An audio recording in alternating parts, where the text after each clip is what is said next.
Pino Pinelli è uno dei padri nobili della storia dell'arte italiana del Novecento e della contemporaneità.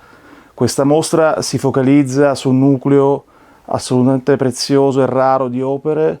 Sono opere in ceramica realizzate tra gli anni 90 e gli anni più recenti e, come dice lo stesso Pinelli, sono dei piccoli tesori perché evidenziano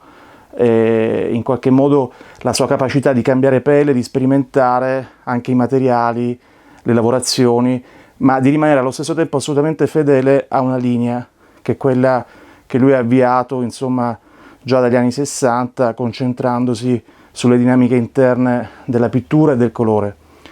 L'ha fatto, diciamo, poi negli anni 70, riflettendo su quel grande, diciamo, discorso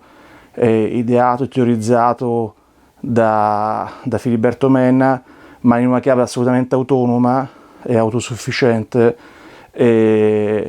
staccandosi a un certo punto dalla dinamica bidimensionale del quadro e lavorando sullo spazio. Ecco, queste opere evidenziano proprio questa grande attitudine di Pinelli di lavorare su un modulo aperto e allo stesso tempo di strutturarsi all'interno di un ambiente di volta in volta modificandolo, diventando architettura, diventando spazio, diventando un luogo allo stesso tempo da percorrere, da investigare, anche da circumnavigare per certi versi, perché sono opere che nascondono anche nelle pieghe della materia